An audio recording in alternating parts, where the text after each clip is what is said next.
Hi everyone, मैं नीलम शुक्ला हूँ। मैं आज आप लोगों को ई गवर्नेंस बताऊँगी। ई गवर्नेंस क्या होता है? देखिए, ई गवर्नेंस का मतलब होता है सरकारी कार्यों को ऑनलाइन सर्विस के माध्यम से आम जनता तक आसानी से पहुँचाना। देखिए, ई गवर्नेंस का बहुत ज़्यादा यूज हो रहा है। ई गवर्नेंस के द्वारा हम घर बैठे ही अपने पूरे कार्य ऑनलाइन के द्वारा कर सकते हैं।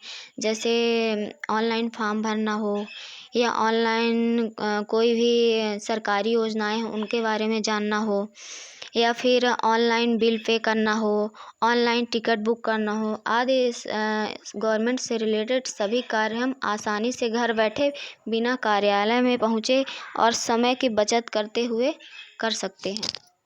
अब देखिए, ऑनलाइन ई गवर्नेंस और गवर्नमेंट दो चीज़ें होती हैं। गवर्नमेंट का मतलब होता है सरकार और ई गवर्नेंस का मतलब होता है सरकारी कार्य या सरकार के कार्य होते हैं। अब ई गवर्नेंस की स्थापना 1970 में इलेक्ट्रॉनिक विभाग के द्वारा की गई है। 1977 में राष्ट्रीय सूचना विज्ञान केंद्र ने देश के सभी जिला कार्यालयों को कंप्यूटरीकृत करने के लिए जिला सूचना प्रणाली कार्यक्रम की शुरुआत की है।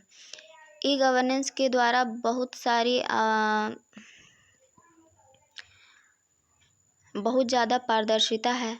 जो काम पहले के ज़माने में हम दफ्तर में चक्कर लगाते हुए कई बार हमको एक काम करने के लिए कम से कम 20 बार जाना पड़ता था, वही काम अब हम घर बैठे 1 मिनट या 2 मिनट में आसानी से कर सकते हैं।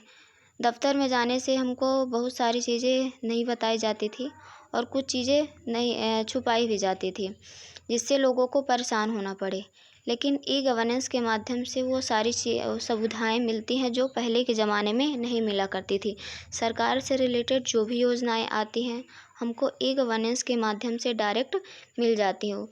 हर व्यक्ति के पास पूरी जानकारी पहुंच जाती है। पहले कोई भी अगर सरकार से रिलेटेड योजना आती थी, कोई भी सरकारी योजनाएँ आती थी, जैसे मान लीजिए कोई भी अगर जॉब आ रही, गवर्नमेंट जॉब आ रही है या और कोई चीज़ सरकार से रिलेटेड आ रही है, सरकार कोई स्कीम लोगों के लिए ला रहा है, तो सारी चीज़ें हमको आसानी से उसकी सूचना हमको नहीं मिल पाती थी।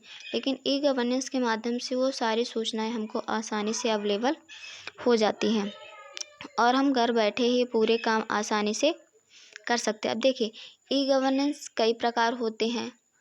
जैसे G2G होता है, G2C होता है और G2B और G2E। G2G का मतलब होता है सरकार से सरकार। अब देखिए, G2G का मतलब सरकार से सरकार मतलब सरकार से सरकार के बीच सूचनाओं का आदान प्रदान होता है। जैसे सरकार ने कोई भी स्कीम चलाई है या कोई भी विभाग से जानकारी लेना है, जैसे मान लीजिए खाद्यान्न विभाग हो गया, तो किससे संपर्क करेगा? किसी गवर्नमेंट विभाग से संपर्क करेगा, जैसे कृषि विभाग से संपर्क करेगा। इस प्रकार से आपका G2G होता है, मतलब सरकार से रिलेटेड जो भी कार्य होता है वो किससे संपर्क करता है? सरकार से संपर्क करता है। जैसे मान लीजिए अगर केंद्र सरकार ने कोई भी योजना चलाई है या कोई भी स्कीम लाई है, तो वो किससे पहले संपर्क करती है? डायरेक्ट वो सिटीजन से संपर्क नहीं करती। सबसे पहले किसके पास पहुंचाती है वो योजनाएं? वो सरकार के पास पहुंचाती है, राज्य सरकार के पास पहुंचाती है और फिर राज्य सरकार उस योजना को किसके पास पहुंचाता है? आम नागरिकों तक पहुंचाता है। यही क्या कहलाता है? G2G, मतलब सरकार से सरकार के बीच में सूचनाओं का आदान प्रदान होता है। अब दूसरा कौन सा आपका G2C होता है। G2C का मतलब होता है गवर्नमेंट टू सिटीजन, मतलब सरकार से नागरिक। इसमें सरकार से नागरिक के बीच में सूचनाओं का आदान प्रदान होता है। जैसे मान लीजिए हमको अगर कोई टैक्स पे करना है, तो टैक्स पे करने के लिए हम ऑनलाइन टैक्स पे कर सकते हैं। अगर ऑनलाइन हम फॉर्म भर सकते हैं, ऑनलाइन बिल पे कर सकते हैं, लाइट बिल पे कर सकते हैं, ऑनलाइन टिकट बुक कर सकते हैं, ऑनलाइन ट्रेन बुक कर सकते हैं। ये सारी चीज़ें किसके अंतर्गत आती है? G2C के अंतर्गत आती है। मतलब सरकार से रिलेटेड जो भी योजनाएं आती हैं वो डायरेक्ट कहाँ तक पहुँचती हैं? डायरेक्ट आम जनता तक, मतलब नागरिक तक पहुँचती है। दूसरा क्या है आपका? तीसरा G2B होता है। G2B का मतलब होता है सरकार से व्यापार। मतलब सरकार जो प्राइवेट सेक्टर होते हैं उनके साथ मिलकर कार्य करता है और उन दोनों के बीच में सूचनाओं का आदान प्रदान होता है।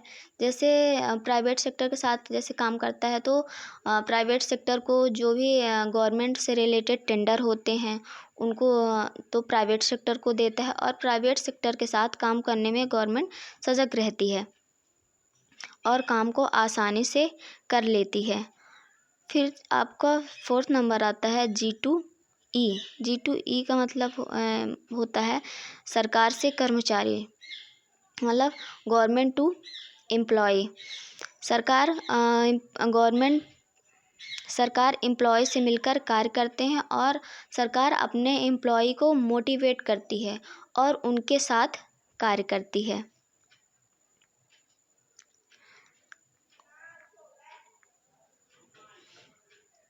अब देखिए ई गवर्नेंस के अंतर्गत बहुत सारे हम कार्य कर सकते हैं। जैसे हम घर बैठे ही ऑनलाइन बैंकिंग का कार्य कर सकते हैं, GST से रिलेटेड कोई भी कार्य कर सकते हैं। घर बैठे ही हम ऑनलाइन बिजली का बिल पे कर सकते हैं, पानी हो गया, टेलीफोन हो गया, मोबाइल DTH इत्यादि सारे बिल ऑनलाइन भरे जा सकते हैं।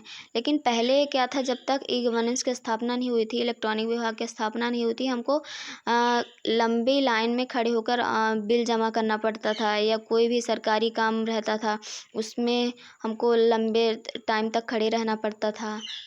उससे क्या होता था, टाइम के हमारे बचत नहीं होती थी, हमारा पैसा भी जाता था। तो बहुत सारे कार्य एक दिन के अपेक्षा उसमें कई दिन लग जाते थे। अगर कोई एक दिन का काम है तो कम से कम उसमें 10 दिन लग जाते थे। लेकिन ई गवर्नेंस के माध्यम से कोई भी कार्य हम अब आसानी से घर बैठे ही कर सकते हैं। ई गवर्नेंस के द्वारा हम पैन कार्ड के लिए ऑनलाइन अप्लाई कर सकते हैं, आधार कार्ड के लिए अप्लाई कर सकते हैं, राशन कार्ड हो गया, पासपोर्ट हो गया, जाति प्रमाण पत्र हो गया, आयकर जो भी टैक्स है उसको हम भर सकते हैं, ट्रेन, बस, हवाई आदि की टिकट बुक कर सकते हैं। ई गवर्नेंस के द्वारा हम बहुत सारे आसानी से कार्य कर सकते हैं। अगर मेरा ये वीडियो आप लोग को पसंद आया हो तो प्लीज़ लाइक, सब्सक्राइब, शेयर और कमेंट ज़रूर करिए। धन्यवाद।